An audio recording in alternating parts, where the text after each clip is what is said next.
Good morning, students. It's class 12th physical education, chapter 7 physiology and injury in sports. Today's topic is management of bone and joint injury. First injury is dislocation.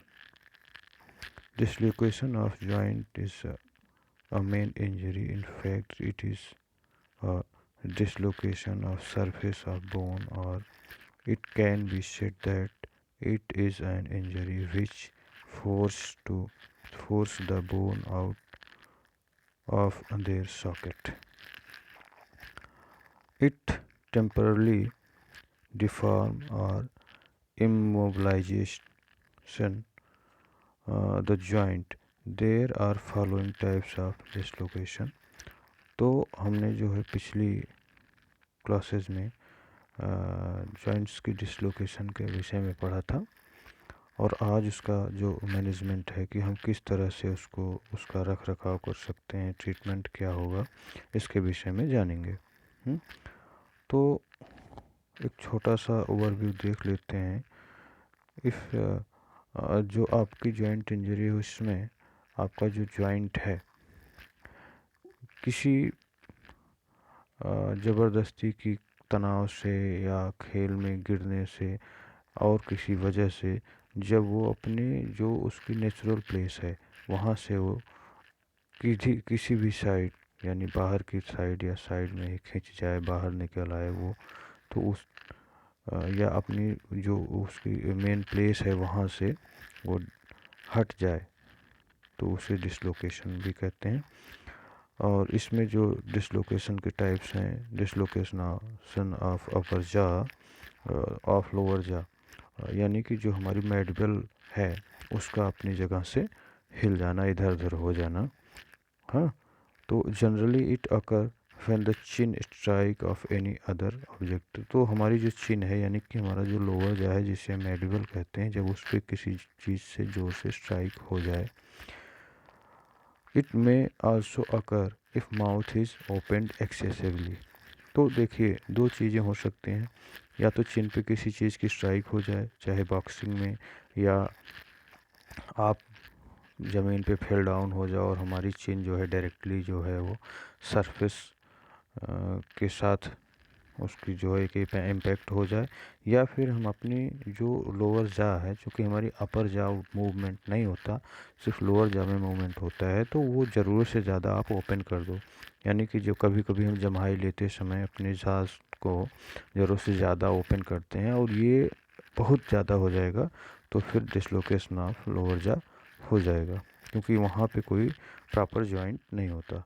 Next है dislocation of shoulder joint. Dislocation of shoulder joint में occur due a sudden jerk of a fall on hard surface. तो अचानक से कोई jerk हो जाए, खिंचाव आ जाए, या फिर आप हार्ड सरफेस पे गिर जाओ और कंधे के बल गिरो, तो ऐसी कंडीशन में भी जो है आपका जो बॉल है, कंधे का बॉल एंड सॉकेट जोड़ जो होता है, जॉइंट होता है, उसकी जो बॉल है वो सॉकेट से बाहर आ सकती है, वो ऐसा हो सकता है। और नेक्स्ट क्या है, dislocation of hip joint by putting maximum strength spontaneously में causes dislocation of hip joints.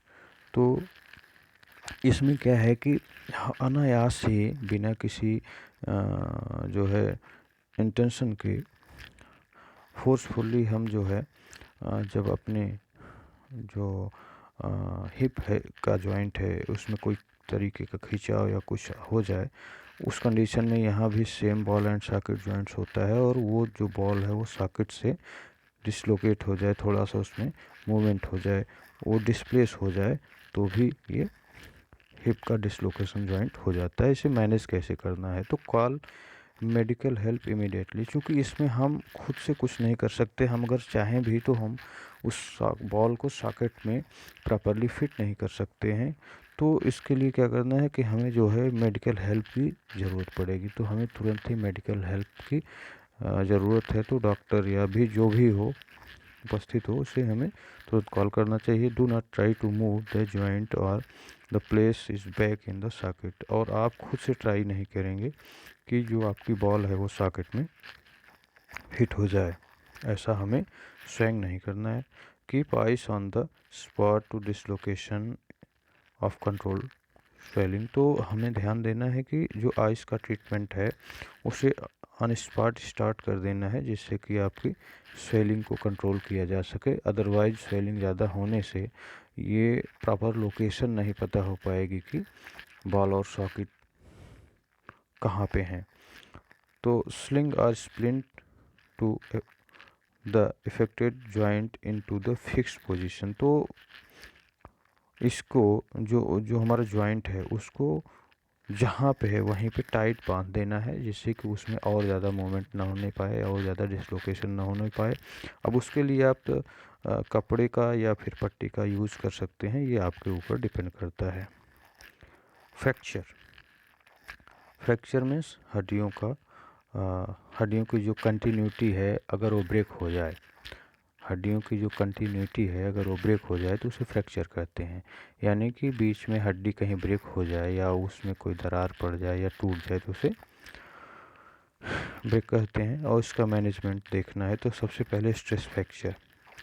Stress fracture is a break is a bone. It can be common injury of high impact sports such as leg, long distance race or basketball. Such type of fracture can be very painful. However, these fractures usually heal themselves if proper rest is taken for appropriate, during which maybe 2 months. Usually these fractures occur in leg bones. तो बेटा अभी तक आपने stress fracture नहीं पढ़ा होगा, आपने simple fracture पढ़ा है। तो स्ट्रेस फ्रैक्चर भी उसी सिंपल फ्रैक्चर जैसा ही होता है। और ये एक ऐसा फ्रैक्चर है जहाँ पे हम जब अपने पर्टिकुलर पार्ट्स को ज़रूर से ज़्यादा यूज़ करते हैं, यानी कि उसमें जो थकान है, हम बिल्कुल थक गए हैं फिर भी हम उसको यूज़ कर रहे हैं और नेक्स्ट डे अभी हम उस थकान से पूरी तरह से वो निजात नहीं मिल पाई है। यानी कि हम एकदम से अपने आप को वेल नहीं कर पाए हैं प्रॉपरली, जो हमारी रिकवरी है नहीं हो पाई है, और अगेन हम एक्टिविटी में लग गए, चालू कर दिया अपनी एक्टिविटी। तो फिर उस कंडीशन में क्या होता है कि हमारी जो मसल्स हैं वे वीक होने लगती हैं और मैक्सिमम जो लोड है वो हमारी जो बोन है उस पे जाने लगता है। और इस कंडीशन में हमारी जो बोन है, जो हड्डियां हैं, उसमें एक हेयर लाइन फ्रैक्चर जैसा हो जाता है, जो दबाव के कारण होता है, ओवर यूज़ के कारण होता है। इसलिए हम इसे स्ट्रेस फ्रैक्चर कहते हैं। और ये मोस्टली हमारे पैरों में ही होता है और पैरों में घुटने के नीचे ज़्यादा होने के चांसेस होते हैं। तो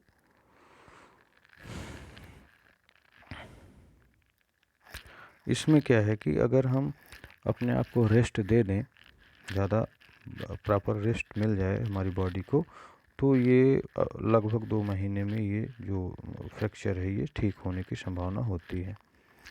तो management of stress fracture, first of all elevate the extremity and rest while the bone heal in itself। तो हमें क्या करना है कि सबसे पहले वो क्षेत्र, वो एरिया या वो किनारा हड्डी का जो जहाँ पे चोट लगी है उसको क्या करेंगे, एलिवेट करेंगे, यानी थोड़ा सा ऊंचा रखेंगे बॉडी से, जिससे कि क्या हो, अगर इन केस ब्लीडिंग हो रही है तो वो बंद हो जाए। Apply ice to the affected area for 24 to 48 hour. तो हमें ध्यान रखना है कि जहाँ पे चोट लगी है वहाँ पे आइस थेरेपी करनी है 24 to 48 आवर्स तक। If pain persist give a pain killers. अगर लगातार दर्द हो रहा है तो आपको क्या करना है, पेन किलर देने हैं, जिससे कि दर्द जो है वो कम हो जाए। If there is any need to immobilisation of the affected area use a splint. और अगर आपको लगता है कि बंदा अपने उस हाथ पाँव को ज़्यादा चला रहा है, जो विक्टिम है वो अपने पाँव या जो पर्टिकुलर एरिया है वो इंजर्ड एरिया है उसको स्थिर नहीं रख पा रहा है तो आप स्प्लिंट का पट्टी का यूज़ करेंगे उसको स्थिर रखने के लिए।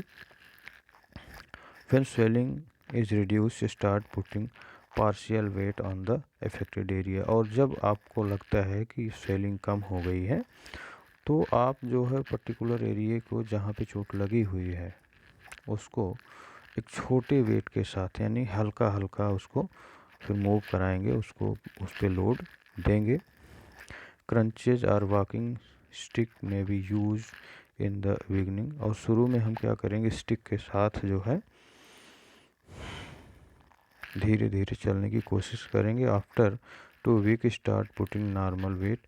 और 2 हफ्ते बाद जो है फिर हम उस पर नॉर्मल वेट करेंगे, नॉर्मल वेट रखेंगे, यानी कि हम फिर चलना शुरू करेंगे धीरे धीरे। First 6 to 8 week avoid to activity then causes stress fracture, then start doing the activity slowly। तो फिर क्या करेंगे, 6 से 8 हफ्ते तक हम उसको थोड़ा संभाल के उससे एक्टिविटी करेंगे। कोई भी वो हैवी एक्सरसाइज या हैवी एक्टिविटी नहीं करेंगे तो धीरे धीरे ही हमारा फ्रैक्चर जो है 6 से 8 हफ्ते में लगभग जो है रिड्यूस हो जाएगा। फिर हम अपनी जो नॉर्मल एक्टिविटी है उसको स्टार्ट कर सकते हैं। नेक्स्ट है ग्रीन स्ट्रिक फ्रैक्चर। तो बॉयज़ हमने ग्रीन स्ट्रिक फ्रैक्चर पढ़ा था कि ये किस तरह से होता है। आइए देखते हैं उसका मैनेजमेंट क्या है। और मैं बता दूं कि ग्रीन स्ट्रिक फ्रैक्चर में हड्डियां टूटती तो नहीं हैं बल्कि वो मुड़ जाती हैं, यानी उसके कुछ एरिया में ब्रेक होता है और वो बाकी एरिया उसका जो है एक साइड में मूव कर जाता है, मुड़ जाता है।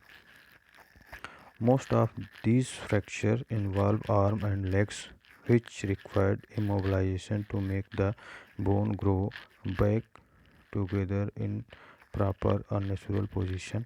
तो देखिए ये ज़्यादातर हमारे हाथों और पैरों में होता है जहाँ पे ज़्यादातर 2 हड्डियाँ होती हैं, जैसे हमारी फोर आर्म है, रेडियस अल्ना है या फिर टिबिया फिबुला है।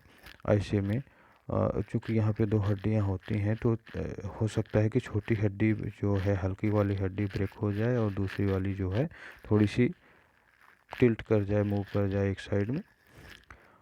Removal splint is the most remarkable recommended on among children. तो इसमें क्या करना है कि जब अगर इस तरह से ऐसी चोट लग जाए जहाँ पे ग्रीन स्ट्रिक फ्रैक्चर होता है वो और हमारी बोन जो है अपने नेचुरल पोजीशन से थोड़ा सा टिल्ट हो जाती है, एक साइड में बेंड हो जाती है, तो उसमें क्या करना है कि सबसे पहले हमें स्प्लिंट का यानी कि पट्टी का सबसे ज़्यादा उपयोग करना है। The swelling that occur on the site of the fracture may be reduce with anti inflammation drugs. और अगला क्या करना है कि अगर स्वेलिंग है तो उसको दूर करने के लिए हमें एंटी स्वेलिंग ड्रग्स देने हैं, यानी दवाएं देनी हैं जिससे कि सूजन ना होने पाए। Pain can be relieved by taken pain relievers. तो हमें दवाएं जो है दर्द और स्वेलिंग की दवाएं लेनी है। Generally take 8 week for complete bone healing. तो लगभग 8 हफ्ते में ये हमारी जो घाव है पूरी तरह से फुलफिल हो जाते हैं, भर जाते हैं। High impact activities should be avoided in the beginning. तो शुरुआत में जो है ऐसी एक्टिविटी नहीं करनी चाहिए जहाँ पे कहीं उस पर्टिकुलर प्लेस पे या हमारी बॉडी में इम्पैक्ट यानी जो दबाव है वो ज़रूर से ज़्यादा पड़ता हो। नेक्स्ट है कम्युनेटेड फ्रैक्चर। तो यहाँ पे देखिए when the bone is broken into 2 or more pieces, it is called comminuted fracture.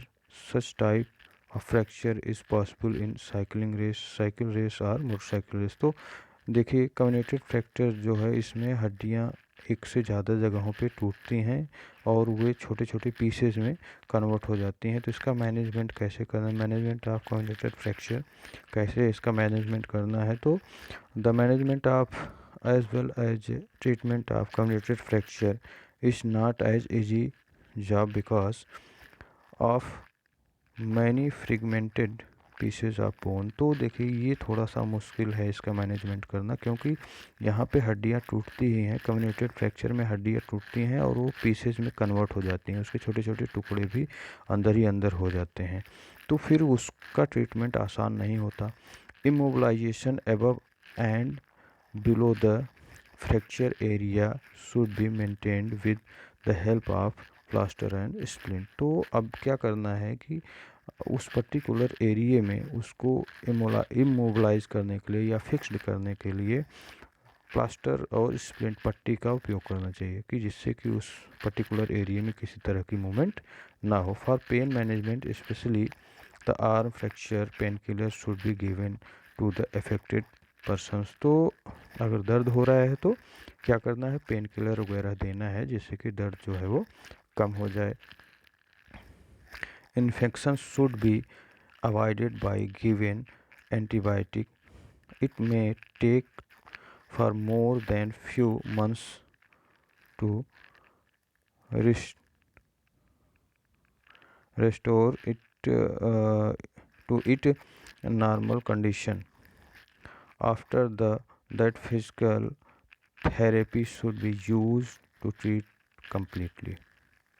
तो इसके रिस्टोर होने में यानी फिर से उसको नॉर्मल कंडीशन में आने में थोड़ा ज़्यादा समय लगता है, और जब ये नॉर्मल कंडीशन में आ जाए तो इसको प्रॉपरली वर्क करने के लिए क्या करना चाहिए, फिजियोथेरेपी का यूज़ करना चाहिए। ओके स्टूडेंट्स, तो today's class is in now. Next topic is transverse fracture. Thank you.